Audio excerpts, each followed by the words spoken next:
Superman has learned on what he needs to take down Mongul and his Warworld empire. But while all of that is happening, what's been happening with Midnighter?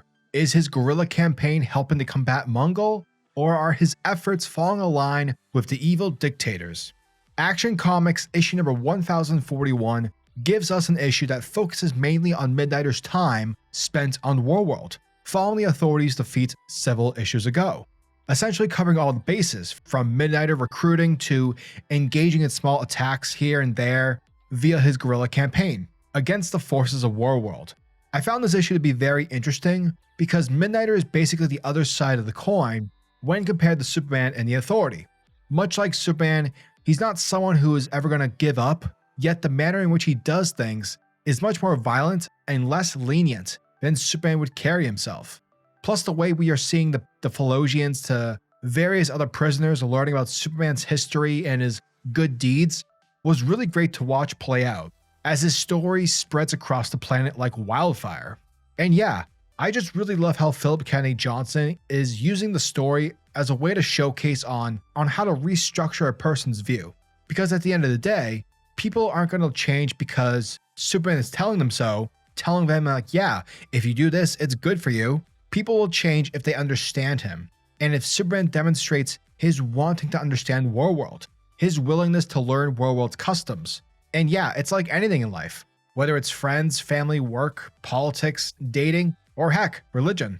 Everything's a two-way streak. But as long as a bridge of communication and an effort is put into effect on both sides, then progress can be made.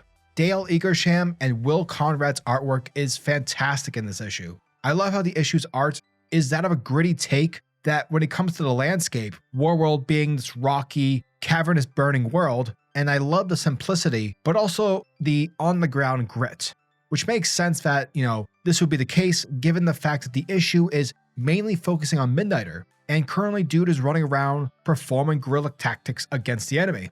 Another aspect of the book to complement is the issue's use of flames, to highlight sections of where Warworld is being overtaken by the stories and graffiti symbols of Superman. All in all, great stuff. Overall, Action Comics Warworld Rising continues to be one of the best books that is happening at DC Comics, and I cannot wait for the final issue of Warworld Rising, only to head into the next chapter of the Warworld Saga. Action Comics issue number 1041 gets a sexy 9 out of 10.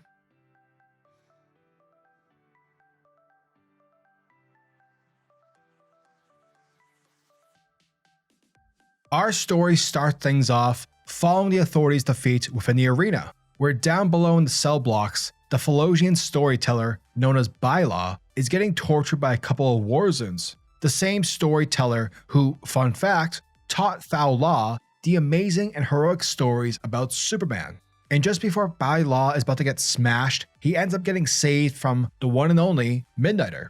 And holy crap on a crapstick, folks, Midnighter massacres the Warzoons. And once this bloody altercation finishes, and after being asked by the children if he's Superman, their savior, Midnighter immediately pukes and collapses due to the utter exhaustion.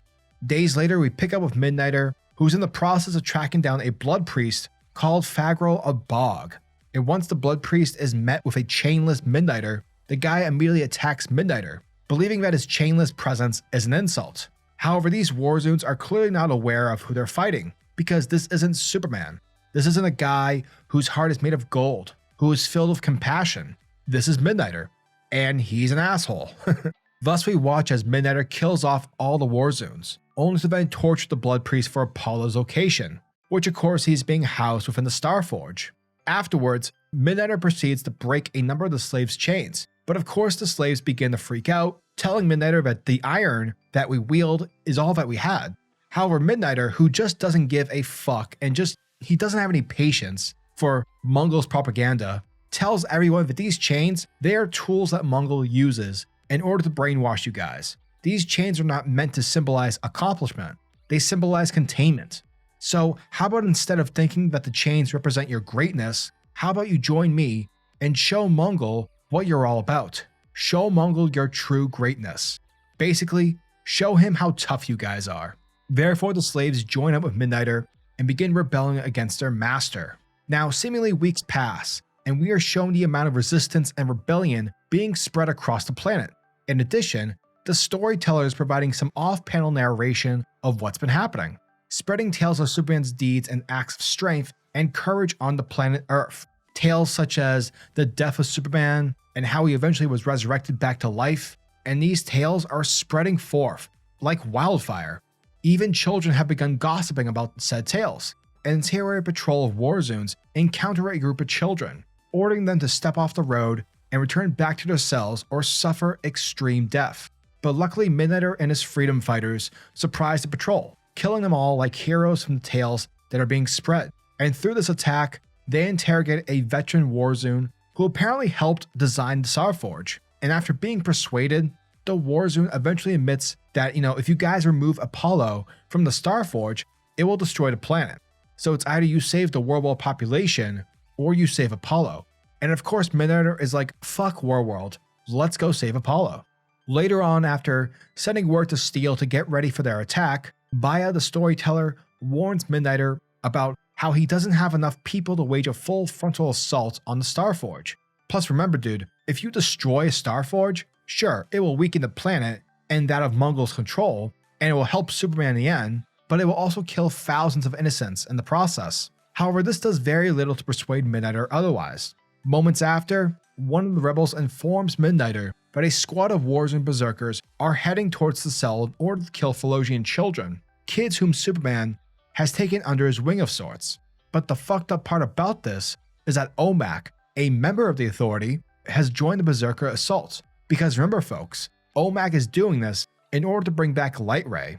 Now, sadly, Midnighter, he's all about saving kids, but he realizes that he won't have enough time to rescue the kids and rescue Apollo at the same time. But fortunately, Midnighter's goal is saved because a repowered up Superman, like how we saw in the last issue, shows up and tells Midnighter to gather his forces.